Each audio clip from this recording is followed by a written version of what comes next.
Hello friends, welcome back to PG tech academy. तर मित्रांनो, आपला ॲरे अँड स्ट्रक्चर या युनिटमधला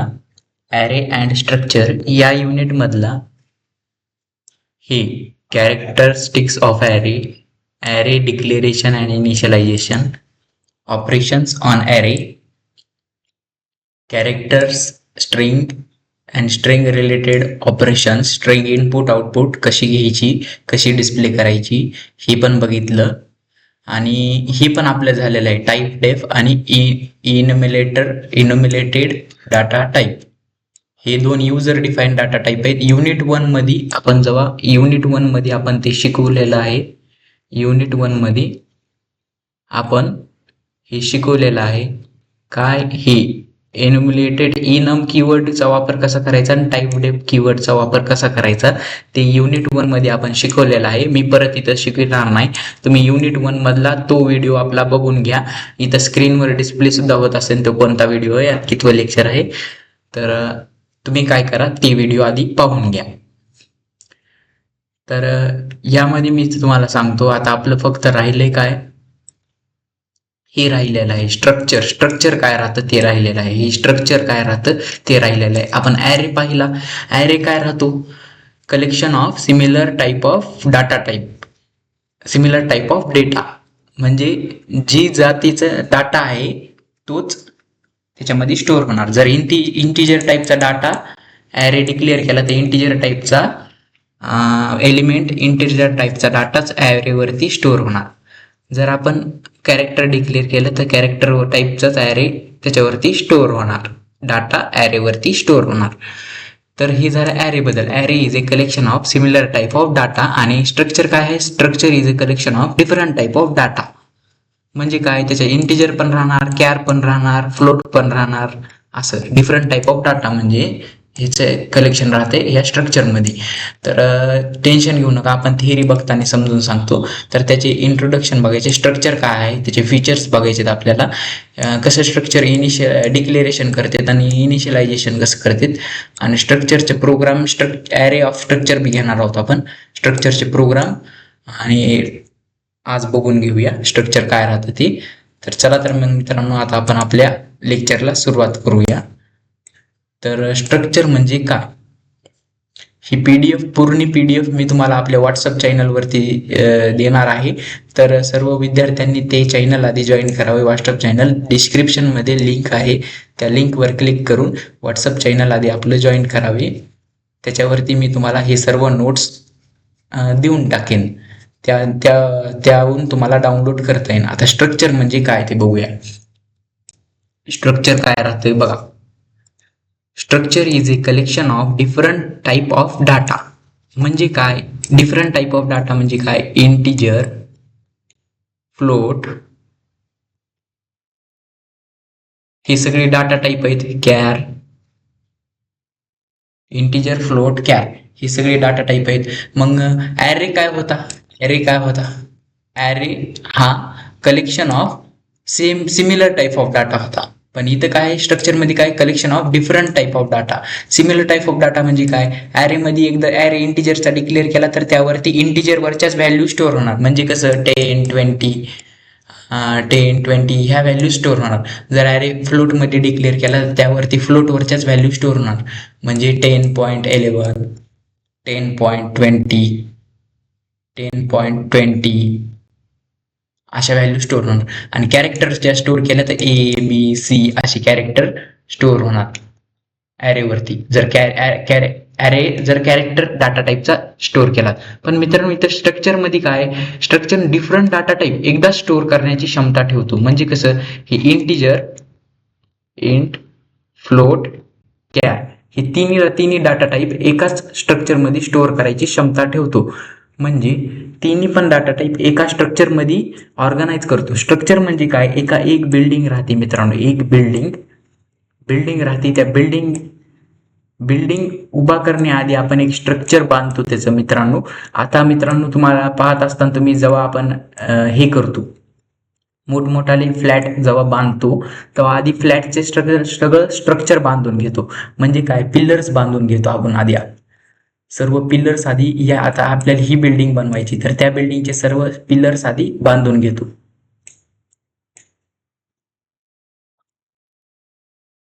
हे असे सर्व पिलर्स आधी बांधून घेतले जातात, त्यानंतर ती त्यावर विटा हे चढविले जातात.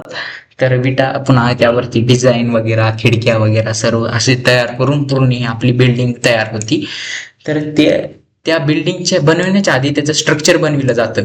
तसंच मित्रांनो हे इथं हे इंटिजर, फ्लोट, कॅरेक्टर हे डाटा टाईप वापरून एक स्ट्रक्चर तयार केलं जातं आणि ते स्ट्रक्चरचा वापर करून सगळं डिस्प्ले केलं जातं. चला पाहू तर आपण आता.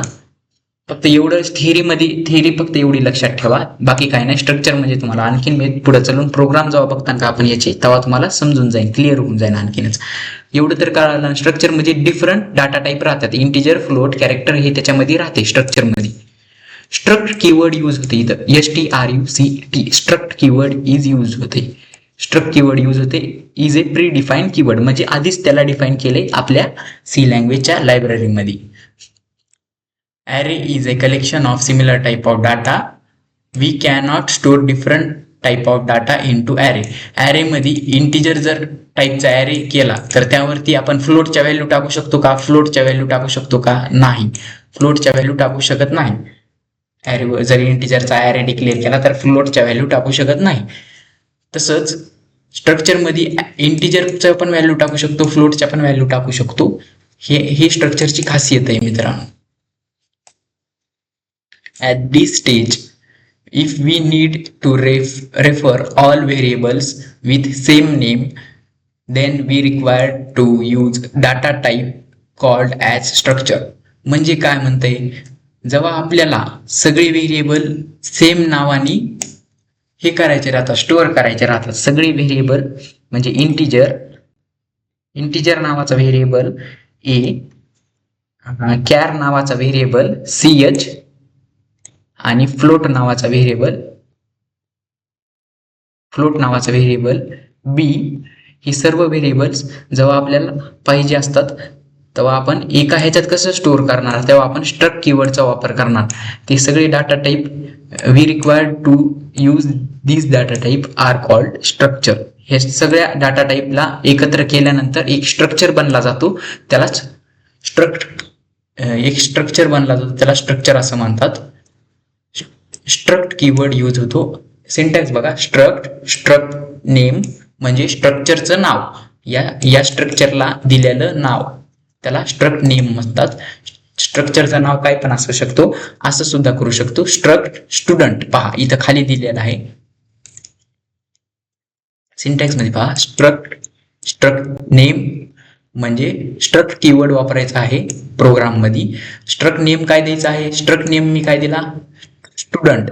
स्ट्रक्चरचं नाव काय दिलं, स्ट्रक्ट म्हणजे स्ट्रक्चर. स्ट्रक्ट कीवर्ड वापरायचा, स्ट्रक्चरचं नाव काय द्यायचं, स्टुडंट. हे पहा, त्याच्यानंतर काय द्यायचं आपल्याला, स्टुडंट. त्या आणि ह्या कर्ली ब्रेसेस मध्ये काय लिहायचं आपल्याला, list of different type of data. List of different type of data म्हणजे काय, डिफरंट टाईप ऑफ डाटा. किती टाईपचे डाटा असू शकतात, इंटिजर टाईपचा डाटा असू शकतो, कॅरेक्टर टाईपचा, फ्लोट टाईपचा. त्यांची लिस्ट टाकायची आणि त्यांचे व्हेरिएबल डिक्लेअर करून टाकायचे. रोल नंबर नावाचा व्हेरिएबल बनविला आणि त्याची जात कोणती डिक्लेअर केली, इंट. नेम नावाचा ॲरे बनविला, त्याची साईज 10 दिली आणि त्याची जात कोणती दिली, कॅर. मार्क नावाचा व्हेरिएबल बनविला, मार्क्स नावाचा व्हेरिएबल, त्याची जात कोणती दिली, त्याचा डाटा टाईप काय दिला, फ्लोट. याचा डाटा टाईप काय दिला, कॅर. याचा डाटा टाईप इंट. असे सगळे डाटा टाईप एका स्ट्रक्चर मध्ये स्टोअर केलेत आणि त्या स्ट्रक्चरला काय नाव दिले, स्टुडंट नाव दिले. इथपर्यंत तुम्हाला समजलं मित्रांनो. आता आपल्याला काय बघायचं आहे, हे we can declare the variable of structure by using 2 ways. त्याआधी पाहूया. In above example, student is a structure name and roll number, name, marks are members of structure. पहा मित्रांनो, स्ट्रक्चरचे मेंबर्स कोणकोणते राहतात, हे मेंबर्स राहतात, रोल नंबर, नेम आणि मार्क्स. हे काय राहतात, स्ट्रक्चरचे मेंबर्स राहतात. तर आता पहा मित्रांनो, याला मेंबर्स म्हणतात, एवढं लक्षात ठेवा. या पूर्ण स्ट्रक्चरला नाव काय आहे, स्टुडंट, आणि याचे मेंबर्स हे. सो आता we can declare the variable of structure by using 2 ways. 2 पद्धतीने आपण स्ट्रक्चरचं व्हेरिएबल डिक्लेअर करू शकतो. आता मित्रांनो, हे स्ट्रक्चर तर बनविलं आपण, पण त्या स्ट्रक्चरवरती ऑपरेशन्स करायला आपल्याला एक व्हेरिएबलची गरज लागते. आता आता या डाटा टाईपचा हा व्हेरिएबल बनेला, या डाटा टाईपचा हा व्हेरिएबल बनेला आणि या डाटा टाईपचा हा व्हेरिएबल बनेला. तर मित्रांनो, या डाटा टाईपचा स्ट्रक्ट डाटा टाईपचा एक व्हेरिएबल बनावं लागेल. या स्ट्रक्ट डाटा टाईपचा एक व्हेरिएबल बनवावं लागेल. त्या स्ट्रक्ट डाटा टाईपचा व्हेरिएबल कसा बनवायचा, तर ती व्हेरिएबल आपल्याला बनवायचा आहे. त्याच्या दोन पद्धती ते बनवायच्या. कोणकोणत्या?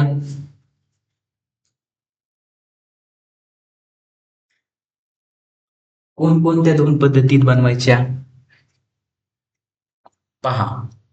After closing curly braces immediately we write variable name. पहा, सिंटॅक्स काय, क्लोज कर्ली ब्रेसेस क्लोज झाले, हे इथपर्यंत तर आपला स्ट्रक्चर झाला. हे दोन्ही क्लोज झाले, कर्ली ब्रेसेस दोन्ही क्लोज झाले का त्यानंतर ना आपण स्ट्रक्चर व्हेरिएबल नेम लिहू शकतो. म्हणजे कसं, स्ट्रक्ट स्टुडंट, त्याचे members, integer role number, name, character आणि फ्लोट मार्क्स.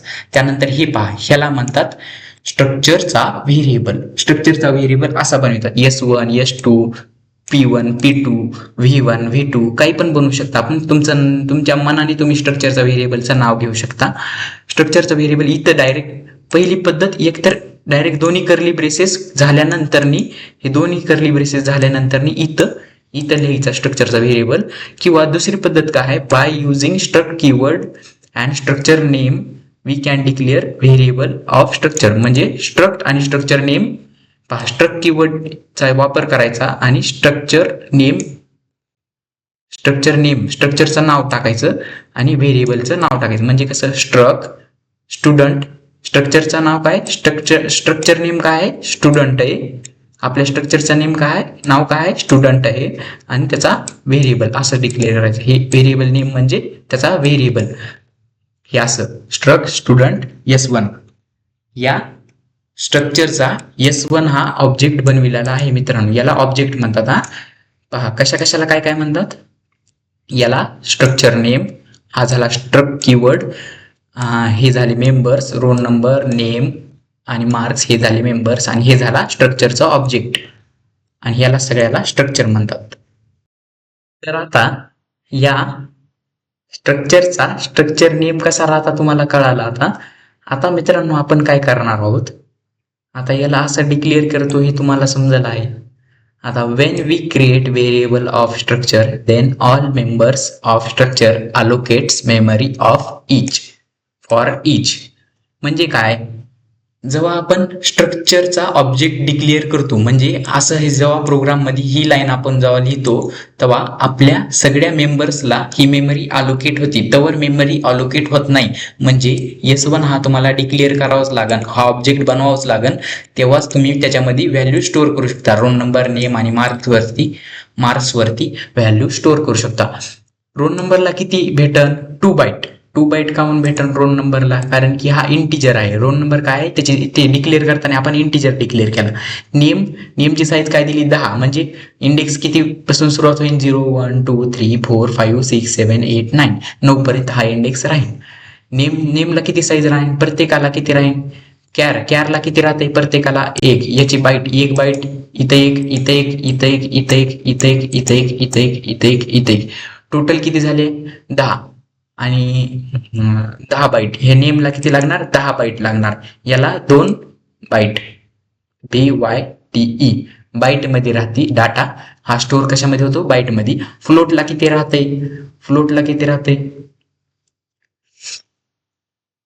ह्याला 1 राहते कॅरेक्टरला, ह्याला 2 आणि फ्लोटला 3 4 राहते. फ्लोटला 4 राहते. तर मित्रांनो, जेव्हा आपण ही सर्वांची टोटल करताना तेव्हा हे 2 वरचे 2 प्लस 10 प्लस 4 हे टोटल 16. टोटल 16 बाईट मेमरी या स्ट्रक्चरला लागली, BYTE. Total 16 byte memory allocated to S1 variable. S1 नावाच्या व्हेरिएबलला या S1ला किती बाईट, या स्ट्रक्चरसाठी किती बाईट लागली, 16 बाईट. S1ला 16 बाईट मेमरी लागली, अलोकेट झाली. आता यावरती आपण व्हॅल्यूज टाकू शकतो. ह्याच्यावरती व्हॅल्यू टाकणार, ह्याच्यावरती सगळ्यावरती व्हॅल्यू आपण टाकू शकतो. To access member of structure by using structure variable and dot operator. आता आपल्याला रोल नंबर डिस्प्ले करायचा असेल किंवा नेम डिस्प्ले करायचा असेल किंवा मार्क्स डिस्प्ले करायचे असेल कोणाची, स्टुडंटची, तर आपल्याला हे असं वापरावं लागेल. स्ट्रक्चर व्हेरिएबल म्हणजे स्ट्रक्चरचा व्हेरिएबल काय आहे, ही S1 स्ट्रक्चर व्हेरिएबल आणि हा डॉट ऑपरेटर म्हणजे सिम्पली असा डॉट देऊन टाकायचा, त्याला डॉट ऑपरेटर म्हणते. जेव्हा आपण ऑपरेटर्स बघत होतो युनिट 1 मध्ये तेव्हा आपण शिकलेलो आहोत. जरा मागचे लेक्चर्स कोणी बघितले नसतील तर ते बघून घ्या. पहा, structure variable name dot operator हे मध्ये डॉट द्यायचा आणि त्याचं मेंबरचं नाव म्हणजे काय, जे मेंबर आपल्याला डिस्प्ले करायचं. समजा आपल्याला नेम डिस्प्ले करायचं तर तिथं मेंबरचं नाव नेम द्यायचं. मार्क्स डिस्प्ले करायचे तर मेंबरचं नाव मार्क्स द्यायचं. रोल नंबर डिस्प्ले करायचं, मेंबरचं नाव रोल नंबर द्यायचं. हे असं S1 dot roll number, S1 dot name, S1 dot marks असं करताना आपण डिस्प्ले करू शकतो. याचा वापर करून आपण डिस्प्ले करू शकतो. पहा मित्रांनो, हा प्रोग्राम काय म्हणतो, आधी आपण काय केलं, इन्क्लूड केलं, पुन्हा स्ट्रक्चर बनवलं. स्ट्रक्चर हा इंट मेनच्या बाहेर बनवितो. स्ट्रक्चर हा इंट मेन आपला मेन फंक्शन झाला, त्याच्या बाहेर आपण स्ट्रक्चर बनवतो. काय काय घेतलं, same integer, roll number, marks, role number, name आणि मार्क्स युजर कडून घ्यायचं आणि आउटपुटला डिस्प्ले करायचं S1 नावाच्या व्हेरिएबलचा वापर करून. इथं कोणती मेथड वापरली, दोन पद्धतीत ना. एक इथं मग S1 असं S1 टाकून तुम्ही इथं ऑब्जेक्ट डिक्लेअर करू शकता, किंवा दुसरी पद्धत काय, स्ट्रक्चर नेम आणि त्याचं व्हेरिएबल, या स्ट्रक्चरचा व्हेरिएबल स्ट्रक्चर नेम काय आहे, स्टुडंट आहे का, बरोबर. या स्टुडंट स्ट्रक्चरचा हा व्हेरिएबल आहे आणि हा व्हेरिएबलचा वापर करून आपण याच्यावरती व्हॅल्यू स्टोअर करू शकतो. या रोल नंबरवरती पहा कशी व्हॅल्यू स्टोअर केली. ऍड्रेस कशात दिला, S1 डॉट रोल नंबर म्हणजे या S1 मध्ये या स्ट्रक्चरच्या या रोल नंबरवरती व्हॅल्यू स्टोअर होणार. S1 डॉट नेम या स्ट्रक्चरच्या या कॅरेक्टर नेमवरती व्हॅल्यू स्टोअर होणार. S1 डॉट मार्क म्हणजे याच्यावरती व्हॅल्यू स्टोअर होणार. आणि ती डिस्प्ले कशी करताना बी कसं करायचं, S1 dot roll number, S1 dot name, S1 dot mark असं डिस्प्ले करताना सुद्धा डिस्प्ले करायचे मित्रांनो. तर मित्रांनो, हा पूर्ण प्रोग्राम आपण आता लाईन बाय लाईन, 1 बाय 1 करून बघणार आहोत. चला आता आपण आपल्या ऑनलाईन कंपायलरवरती जाऊया. तर मित्रांनो, आधी आपल्याला हॅश इन्क्लूड करून आपल्याला आधी आपल्या फाईल हेडर फाईल इन्क्लूड करून घेऊया. Hash include stdio.h. आधी मी सर्व प्रोग्राम लिहून घेतो, त्यानंतर मी तुम्हाला समजवतो, नाहीतर चलतच मी तुम्हाला समजवतो, टेन्शन घेऊ नका. स्ट्रक्चर बनवायचं नाही, लगेच स्ट्रक्चर बनवायची. स्ट्रक्चरसाठी स्ट्रक्ट कीवर्ड वापरायचा. पहा, हे असा STRUCT स्ट्रक्ट असं स्ट्रक्ट लिहायचं. त्यानंतर स्ट्रक्चर नेम लिहायचं. स्ट्रक्चर नेम काय ठेवायचं, स्टुडंट.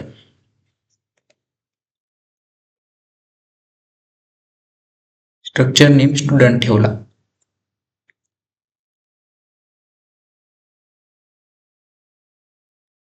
इंट, त्यानंतर रोल नंबर एक घ्यायचा आहे आपल्याला, स्टुडंटचा डिस्प्ले करायचा आहे, नाव एक डिस्प्ले करायचे आणि त्याचे मार्क्स एक डिस्प्ले करायचे आहेत. रोल नंबर कसा डिस्प्ले करणार, रोल नंबर कशामध्ये राहते, इंटिजर मध्ये ना, म्हणून इंट व्हेरिएबल घेतला. त्यानंतर रोल नंबर हा त्याचा हे बनवला, व्हेरिएबल बनवणार.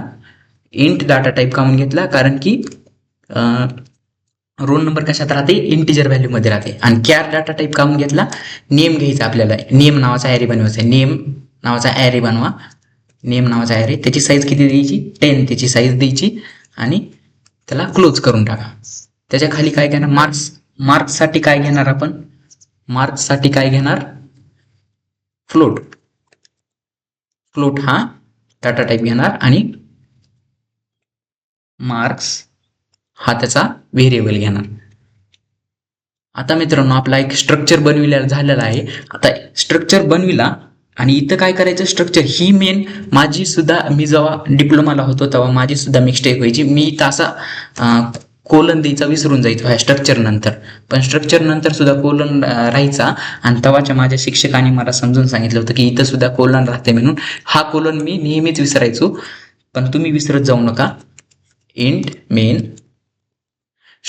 इंट मेनच्या बाहेरच सगळा स्ट्रक्चरचा प्रोग्राम राहते. स्ट्रक्चरचं हे राहते काय म्हणते ते, हे फंक्शन, स्ट्रक्चरचं फंक्शन हा इंट मेनच्या बाहेरच राहतात. स्ट्रक्चरची जागा हे इंट मेन फंक्शनच्या बाहेरच राहते. आता आपला प्रोग्राम इंट मेन पासून सुरुवात होऊन जाईल. जर तुम्हाला काही डाऊट वाटत असेल तर कमेंटमध्ये विचारत चला. आपल्या कमेंट बॉक्समध्ये मी कमेंटचे आन्सर देत राहतोय. जर काही डाऊट असेल तर विचारत चला. आता रिटर्न झिरो हे टाकून घ्यायचं पहिल्यांदा. तर जर कोणी आपले पहिल्यापासून प्रोग्राम बघत असेल तर त्याला समजत असेल हा इथं काय काय होत आहे, कसं होत आहे. आता इथून आपण प्रोग्राम सुरुवात करायची लिहायला. मित्रांनो दोन पद्धतीत म्हणलं होतं ना मी तुम्हाला, S1 इथं सुद्धा टाकू शकतो. S1 ह्या स्ट्रक्चरचा व्हेरिएबल डिक्लेअर करायचा, इथं सुद्धा डिक्लेअर करू शकतो. हा झाला डिक्लेअर. पण इथं डिक्लेअर न करता मी काय करतो, इथं डिक्लेअर करतो. डायरेक्टच इथं डिक्लेअर करतो. काय इथं डिक्लेअर करण्यासाठी, खाली डिक्लेअर करण्यासाठी काय करावं लागते, स्ट्रक्चर नेम स्टुडंट टाकायचं. त्याचा ऑब्जेक्ट S1 नावाचा ऑब्जेक्ट बनवून टाकायचा आणि याला कोलन लावायचं, एंड करून टाकायचं. त्यानंतर युजरकडून आपल्याला काय काय घ्यायचे बघा. युजरकडून रोल नंबर घ्यायचा आहे, युजरकडून नेम घ्यायचा आहे, युजरकडून मार्क्स घ्यायचे. युजरला मेसेज टाकत चला. युजरला म्हणा काय म्हणा, पहिलं प्रिंटएफ द्वारा, प्रिंटएफ फंक्शनचा वापर करून युजरला मेसेज टाका. एंटर नेम म्हणाव, एंटर रोल नंबर. पहिल्यांदा एंटर रोल नंबर टाकणार. कोण टाकणार, युजर टाकणार. मग ते रोल नंबर कशावरती घ्यायचा आपल्याला, स्कॅनएफचा वापर करून, स्कॅनएफ फंक्शनचा वापर करायचा. आणि ते रोल नंबर कशावरती घ्यायचा, %d. आणि रोल नंबर कशावरती घ्यायचा, इंटिजर व्हॅल्यू ना, या ह्या रोल नंबर नावाच्या व्हेरिएबलवरती घ्यायचा. म्हणून काय करावं लागेल आपल्याला, कॉमा देऊन ॲड्रेस ऑफ हे रोल नंबर टाकावं लागेल. ROLLNO रोल नो ह्याच्यावरती व्हॅल्यू टाकायची ना. आणि त्याचे डाटा टाईप काय आहे, इंट आहे, म्हणून %d लावला आणि हे roll number, address of roll नंबरवर टाकला. म्हणजे या रोल नंबरच्या ॲड्रेसवर, त्याचा ॲड्रेस कुठे, इथं आहे, इथं जाऊन स्टोअर होईल. पण मित्रांनो इथं तसं नाही. असं डायरेक्ट करू शकतो का आपण, नाही. हे तर कशामध्ये, हे इंटिजर, हे कॅरेक्टर, हे कशामध्ये, स्ट्रक्चरमध्ये. त्यासाठी आपल्याला स्ट्रक्चरचा काहीतरी उल्लेख करावा लागेल. उल्लेख म्हणजे कसा, हा S1 वापरायचं, S1 डॉट वापरायचं, S1 डॉट, असं S1 डॉट रोल नंबर. आता जाईन हे address of S1 dot roll number इथं जाईन, करेक्टली इथं जाईन. या S1 डॉट रोल नंबरचा वापर करून या स्ट्रक्चरमध्ये जाईन. जर तुम्ही हे S1 इथं लिहिलं नाही तर एरर येऊन जातो मित्रांनो, किंवा हा प्रोग्राम रन होत नाही. तर आता होप की तुम्हाला हा प्रोग्राम इथपर्यंत तरी कळाला असेल. आता पुढे जाऊया आपण. रोल नंबर तर घेतला आपण. आता असंच सेम आपण ह्याच्यासाठी करणार आहोत, नेमसाठी. आणि असंच सेम आपण मार्क्ससाठी. नेमसाठी काय चेंज करायचं, इथं नेम करा, एंटर नेम. आणि इथं काय टाकणार आपण, नेम टाकणार. इथं नेम टाकणार. S1 डॉट नेम म्हणजे कुठं जाणार, आता हे कॅर नावाच्या ह्याच्यावरती व्हॅल्यू जाणार. आणि इथं काय टाकणार, %c टाकणार. नेमसाठी काय राहतं, %s राहतं, नेमसाठी येस राहतं ना, %s राहते. आणि सी कशासाठी राहते, C डबल साठी राहते बहुतेक, सी कॅरेक्टरसाठी राहते. पण इथं आपण नेम काय घेतलेला आहे, स्ट्रिंग घेतलेला आहे. आणि स्ट्रिंगसाठी काय राहते, येस राहते. नेम हा स्ट्रिंगमध्ये स्टोअर होणार, या स्ट्रिंगमध्ये स्टोअर होणार. स्ट्रिंग म्हणून डिक्लेअर केला आहे, ॲरे बनविला नाही आपण स्ट्रिंग बनविली, डायरेक्ट स्ट्रिंगमध्ये स्टोअर होत आहे. आणि हा मी स्ट्रिंगचे तुम्हाला सगळं प्रोग्राम्स तुम्हाला सांगितलेलं आहे, स्ट्रिंगमध्ये स्टोअर होत आहे. आणि S1 नावाच्या, नेम नावाच्या ह्याच्यावरती स्टोअर होत आहे. आता एंटर मार्क्स, एंटर मार्क्स, त्यानंतर हे कशावरती स्टोअर होणार, मार्क्स वरती स्टोअर होणार, हे S1 डॉट मार्क्स वरती स्टोअर होणार. म्हणजे कसं S1 डॉट मार्क्स वरती म्हणजे कुठं, या स्ट्रक्ट नावाच्या ह्याच्यावरती, या फ्लोट नावाच्या या मार्क्स वरती स्टोअर होणार. मग इथं %f करा. %f का म्हणून, %f का म्हणून वापरला आपण, कारण की %f हे फ्लोट साठी वापरतो आपण.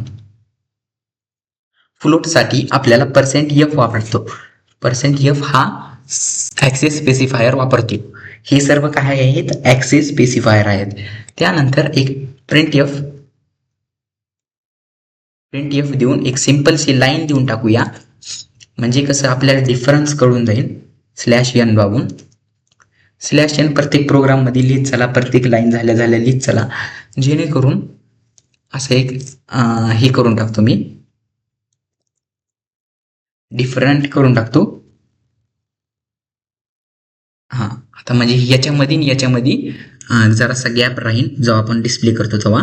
आता आपल्याला काय करायचं आहे, सगळं प्रिंटएफ फंक्शन वापरून डिस्प्ले करायचं आहे. सगळं काय डिस्प्ले करायचं आहे, पहिल्यांदा रोल नंबर डिस्प्ले करायचा आहे, कुणाचा, स्टुडंटचा. मग काय टाकणार आपण, /n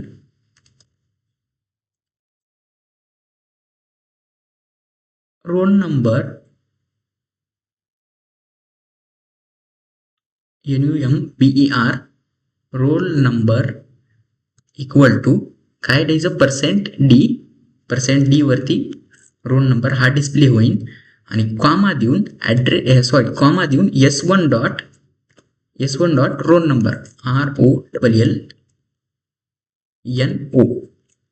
रोल 9 असं टाकायचं आहे.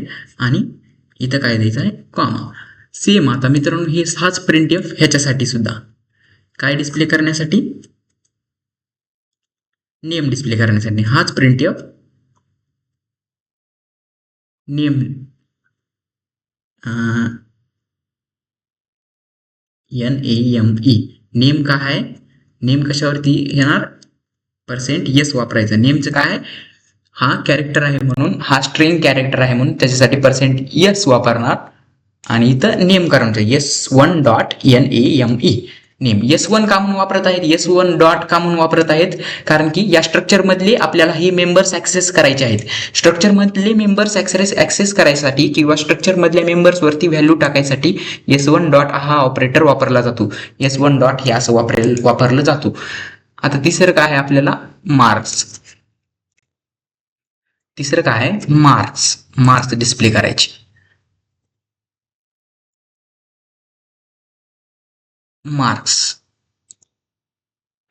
इथं मार्क्स टाकून द्या. मार्क्स साठी काय करणार, %f टाकणार. /n वापरलेला आहे, %f आणि इथं मार्क्स टाकून द्या.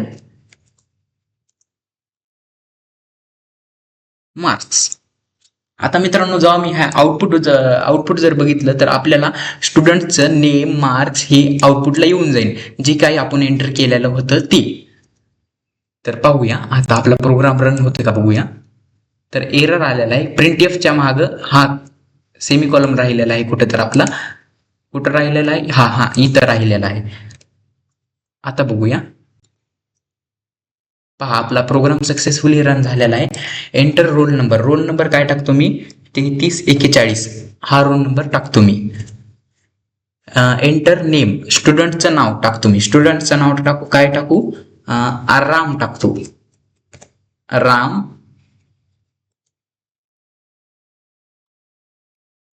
जोशी,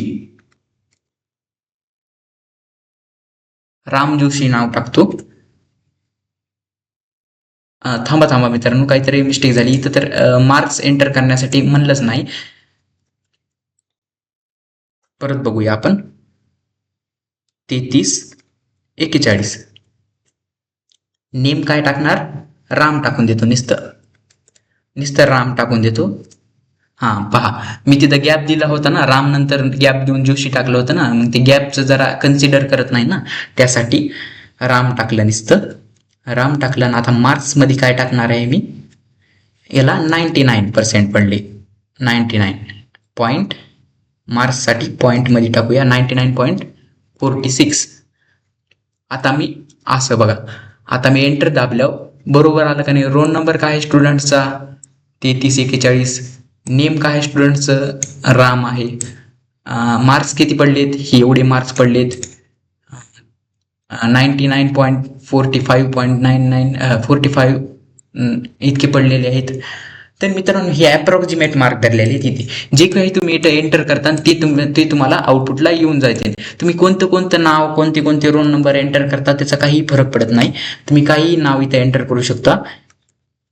श्याम नाव टाकलं, एंटर करा, त्याचे मार्क्स टाका पॉईंटमध्ये, पहा त्याचे मार्क्स श्याम नाव सगळं येऊन जाईल. आणि मित्रांनो होप की तुम्हाला आपला हा प्रोग्राम समजला असेल.